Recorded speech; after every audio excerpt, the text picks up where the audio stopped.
imagination run wild across these vast landscapes. And you can't do anything but photograph it and draw it because you have to preserve it.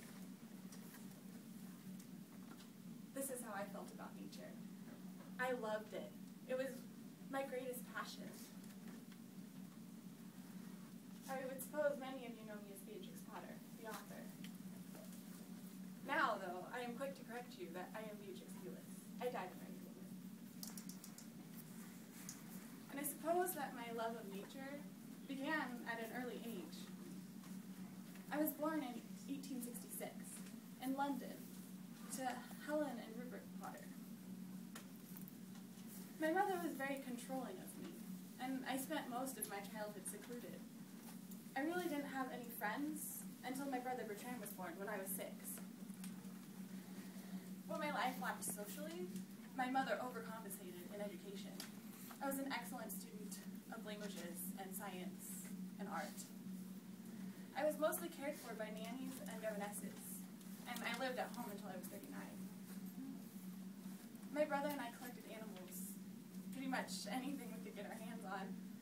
My favorite, though, were 2 rabbits named Benjamin Bouncer and Peter Piper. They later became the rabbits in my book. My favorite time of the year, though, was our annual vacation. We would travel up to Lake District and rent a house for several weeks and stay there. And it was a time to get away from my old house and just be in nature.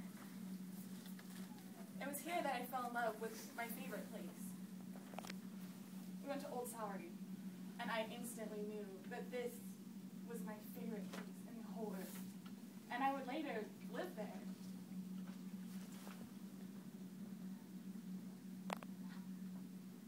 I drew many landscapes, and I always brought my rabbits with me when we went up there. And I drew all the landscapes around the entire area, and many of these were put into my book. The idea from the book came from an old governess of mine. Her son caught ill, and I wrote him a letter, and for lack of a better subject, I wrote about 4 rabbits, named Flopsy, Moppy, Cottontail, and Peter. My governess had the idea to make a book, and I thought this was a wonderful idea. It would bring my own income, it would be a sense of independence for me, and I would do something useful with my life. I borrowed the letter back from her son and expanded it, added more pictures, and sent the manuscript off to 6 publishers. Unfortunately, all 6 returned rejection letters, the kindest of which, though, came from Frederick Warren & Co. This is why I chose them to resend my manuscript to. Mr. Ronsley, a man who had always supported my art, rewrote the book, and I have to tell you, it was horrible. The writing scheme was just bad, and I appreciated his efforts, but it was just bad. But because of his interest in my book, Frederick Warren & Co. found interest in me. But this time, I asked for my manuscript.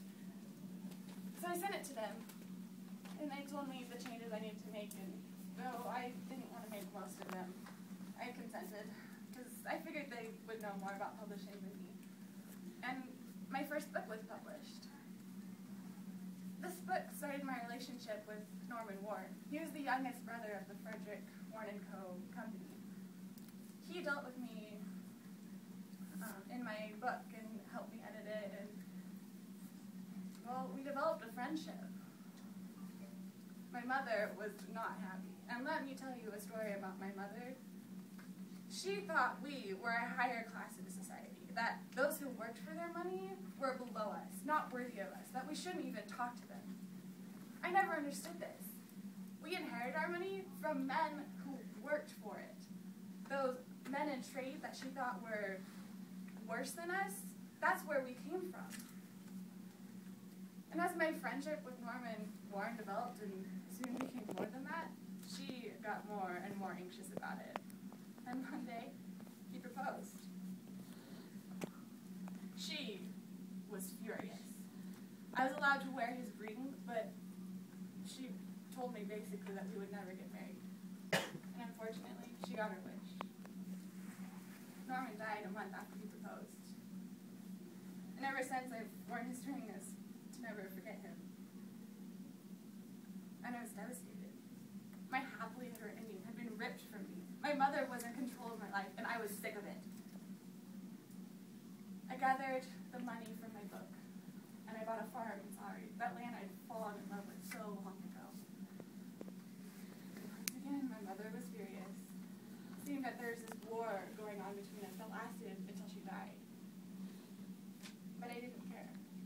This was something for me. This was my life, and I wanted to do what I wanted with it. Unfortunately, when I bought Hilltop, I spent about twice as much as it was worth. It was poor research on my part, and didn't really dampen my joy. I owned my own property, and that was exciting. But to avoid this mistake, I hired a solicitor. His name was William Felix. And this began our relationship. We became friends because he helped me buy other farms. It was my passion to preserve this district that I loved. And so I began to buy more farms and more animals and to preserve the nature that was so important. William and I talked, and he resembled Mark in so many ways. He was kind and loving and just encouraging and soft-spoken. We didn't share a love of art as Norm and I had, but what we did share was a love of nature. And I guess this is probably what attracted me to him first. And soon, our friendship grew, and he proposed. And my mother was furious. So I went home and I tried to talk her into it. This was my life, and this is what I wanted to do. She didn't relent. This Bowery time, I got iller and sicker and poor of health. And I was struggling to hang on. And then my brother Bertrand came home and saved me. He had been married secretly for 11 years. And none of us had known because he was so scared of my mother. Needless to say, my parents were shocked. But it gave them consent for my marriage. And William and I were married. It was a private affair, just like my life had been. I never wanted to be a celebrity or any of that. We were married and we lived happily. When I first came to Sorry, the people thought of me as the city girl who was big and full of herself in the country. But they soon came to find that I was very intuitive in my farming. I knew what I was doing, and I'd say it came from good blood. I came from good stock. I was also a great threat to the National Trust, who also worked to preserve the district. I told them that I would give them my land and my will when I died, and I never quite grew above threatening to withdraw it. Anytime they didn't do what I wanted them to, I brought that threat out. People also found my books amusing. I wrote many after Peter Rabbit, and children still love them today, still read them. And from what I hear, I even have my own website, whatever that is.